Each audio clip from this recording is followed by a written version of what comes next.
Student, आज आपका test paper आपको मिल गया। सॉल्यूशन का 40% पार्ट कर सकते हो।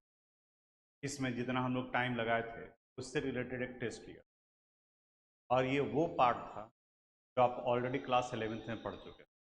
यानी ये जो वीडियो बना रहे हैं ये न सिर्फ 12th के लिए बल्कि 11th स्टैंडर्ड के स्टूडेंट्स के लिए भी उतना ही यूज। इसमें आप कितना स्कोर किए आपको आपकी कॉपी में दिख रहा होगा। कितना मेहनत किया है आपने वो आपके सामने में, और ये एक आईना है, और इसको प्लान करके अब आगे वाले टेस्ट और फाइनल एग्जामिनेशन के लिए आपके प्रिपरेशन पर क्या होना चाहिए पे वर्क कर। आपके सीनियर का रिजल्ट भी आज आ गया है। में से कुछ लोग जो मेहनत किए होंगे का मार्क्स उसी अनुसार से आया है, और जो थोड़ी मेहनत में कमी कर दिए के मार्क्स में भी कमी होगी। आपके पास में टाइम है, कहीं ऐसा ना हो आपको फिर रिजल्ट के बाद में नेक्स्ट ईयर थोड़ा अफसोस रहे।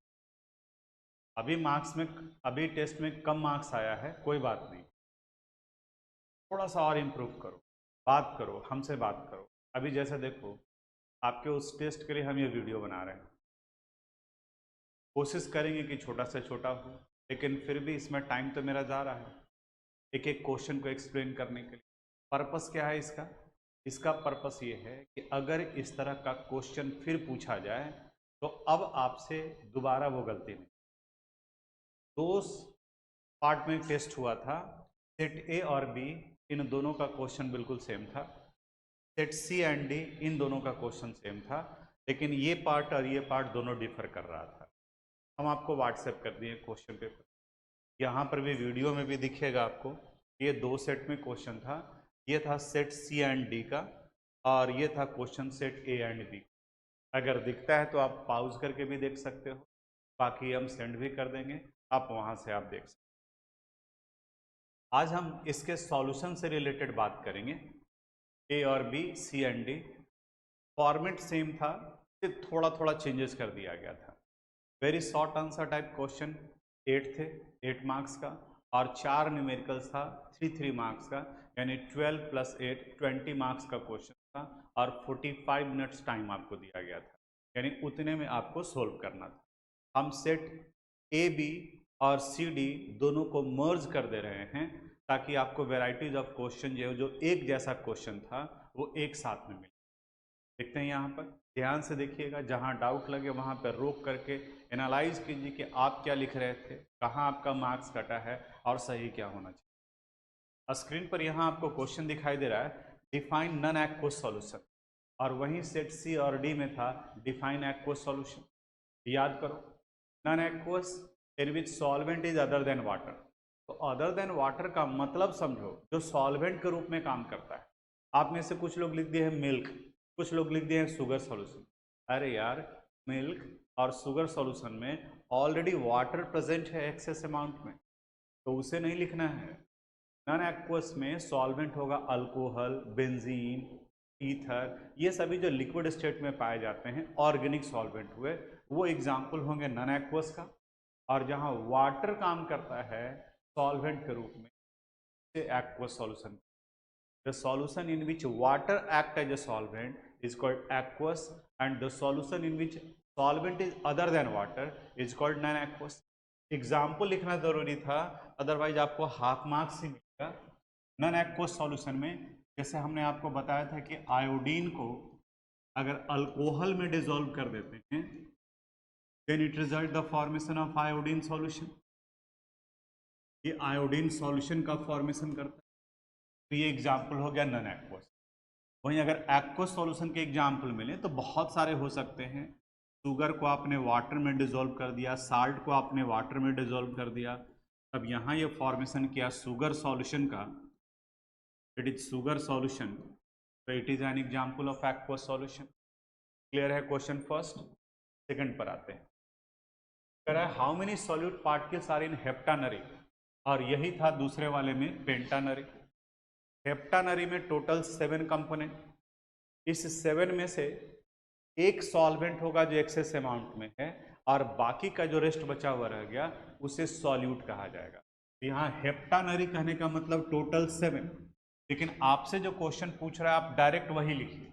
तो आपसे क्या पूछा जा रहा है, सॉल्यूट, सॉल्यूट के कितने पार्टिकल, तो इसका आंसर क्या होना चाहिए था 6, ये सॉल्यूट पार्ट के। उसी तरह से पेंटानरी में टोटल 5 कंपोनेंट्स होते हैं, जिसमें से एक सॉल्वेंट और बाकी का रेस्ट 4 कंपोनेंट ये सॉल्वेंट सॉल्यूट के रूप में काम करेगा। एक सॉल्वेंट होगा, बाकी का रेस्ट। कई लोगों का सही था, बिल्कुल एकदम स्ट्रेट फॉरवर्ड क्वेश्चन था, सिंपल क्वेश्चन था ये, बिलो एवरेज लेवल के क्वेश्चन में आता है।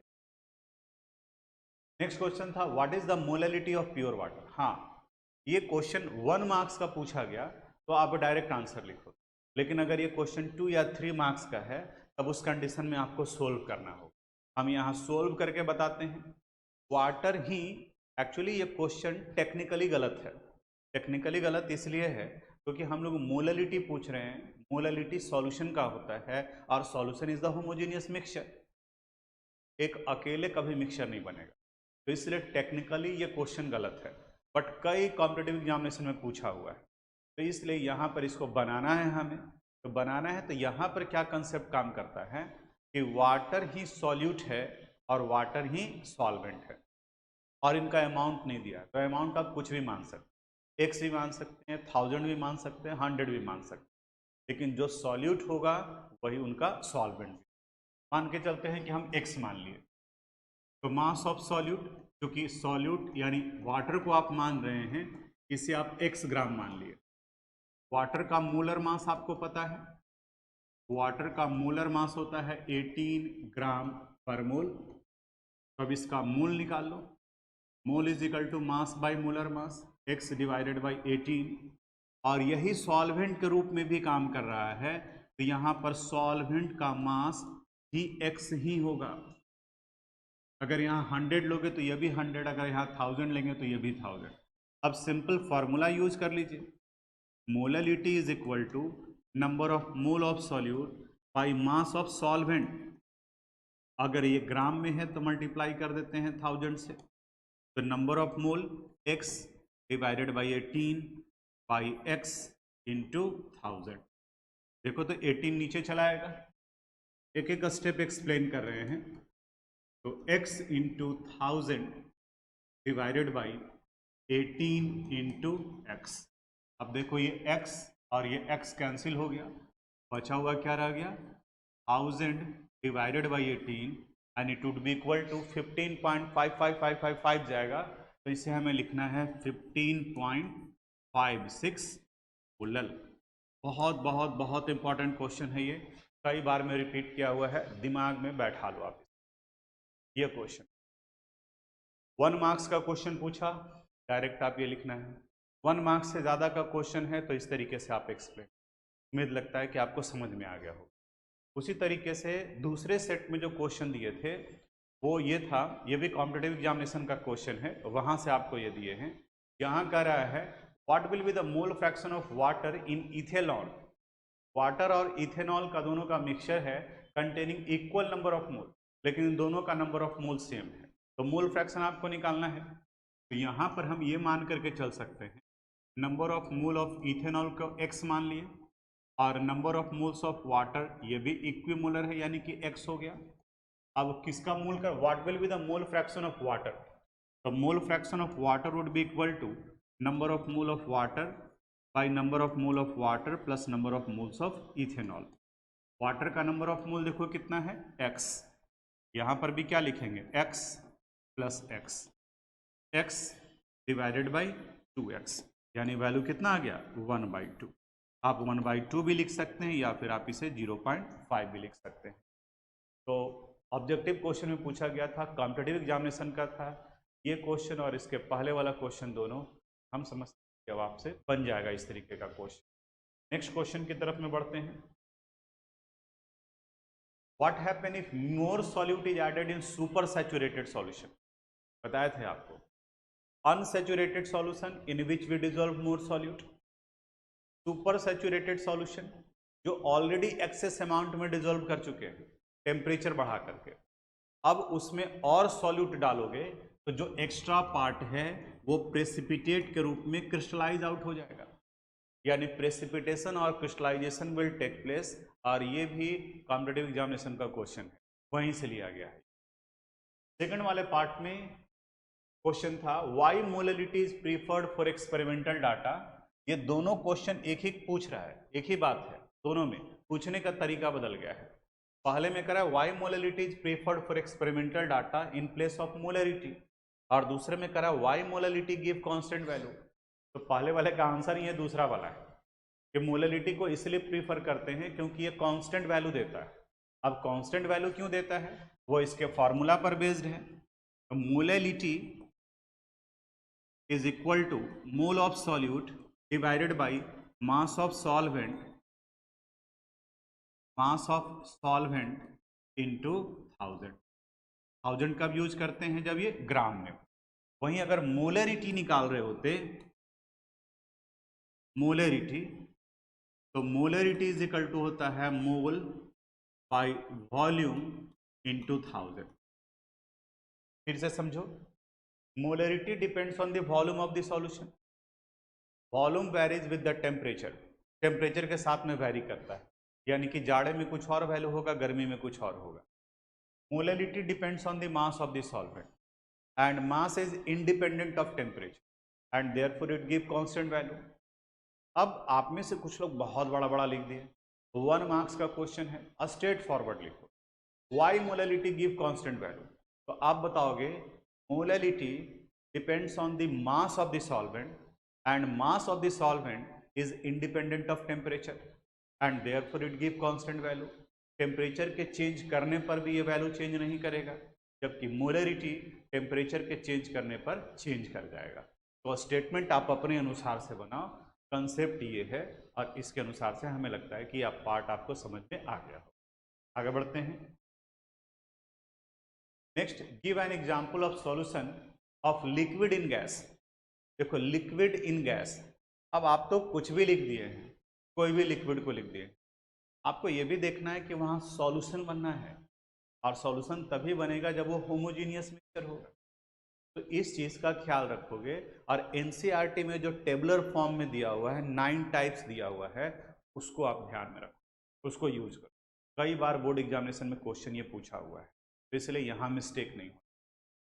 इस जगह पर लिक्विड इन गैस, जैसे आप बुक में भी देखे होंगे कि क्लोरोफॉर्म ये लिक्विड स्टेट में है, इन्हें नाइट्रोजन गैस में मिक्स किया, नाइट्रोजन गैसेस है तो एग्जाम्पल हो गया लिक्विड इन गैस का।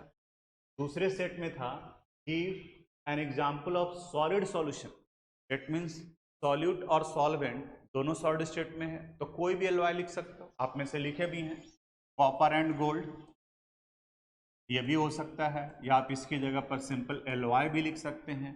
This all are example of solid in solid. पता है आप में से कुछ लोग क्या लिखे हैं, एक स्टूडेंट लिखा है शुगर इन सैंड। अब बताओ शुगर को सैंड में मिलाएंगे तो सॉल्यूशन बनेगा क्या? क्यों नहीं बनेगा? क्योंकि वो हेट्रोजीनियस मिक्सचर बना लेगा। सॉल्यूशन तभी कहा जाएगा जब वो होमोजीनियस। तब वो कैसे एग्जाम्पल हो, थोड़ा सोचो, के बाद में करो। Next, what happen to saturated solution if temperature increases. इसके लिए बस एक कंसेप्ट जो बताए थे वो ध्यान में रखो। अगर कोई सॉल्यूशन सैचुरेटेड है, इसे आप हीट करते हैं, तब ये कन्वर्ट कर जाता है अनसैचुरेटेड सॉल्यूशन में। अनसैचुरेटेड को हीट करते हैं, तब ये कन्वर्ट कर जाता है सुपर अनसैचुरेटेड में। उसी का ठीक उल्टा, अगर सुपर अनसैचुरेटेड को आप कूल करते हो तो अनसैचुरेटेड में, अनसैचुरेटेड को अगर आप कूल करते हैं तो सैचुरेटेड में, और सैचुरेटेड को अगर आप कूल करते हो तब ये कन्वर्ट कर जाएगा सुपर सैचुरेटेड में। ये सीक्वेंस में ध्यान रखना है। अब जो क्वेश्चन पूछा जाए उसके अनुसार से, यहाँ पर देखो फर्स्ट वाले क्वेश्चन में क्या करा है, what happen to saturated solution if temperature increases. Saturated solution का टेम्परेचर इंक्रीज कर रहे हैं, तब वो क्या हो जाएगा अनसैचुरेटेड। तो इसका आंसर यहाँ पर हम लिखेंगे unsaturated, the solution will become unsaturated. दूसरा करा है what happen to unsaturated solution if temperature decreases. अब देखो अनसैचुरेटेड का टेम्परेचर डिक्रीज कर रहे हैं, तब ये किस में कन्वर्ट कर जाएगा, सैचुरेटेड में, यानी इसका आंसर हो जाएगा सैचुरेटेड। फिर है what happen if super saturated solution is heated. अब देखो यहाँ पर सुपर सैचुरेटेड सॉल्यूशन है, इसको हीट करेंगे तब ये कन्वर्ट करेगा किस में, सैचुरेटेड में, यानी इसका भी आंसर आ जाएगा saturated, solution will become saturated. Clear है? एक लाइन याद रखोगे, अब जितने तरीके से क्वेश्चन पूछा जाए वो उस अनुसार से बना सकते हो, तुक्का लगाओगे गलत हो जाए। नेक्स्ट क्वेश्चन पर बात आते हैं, डिफाइन अनसैचुरेटेड और दूसरा है डिफाइन मोल फ्रैक्शन।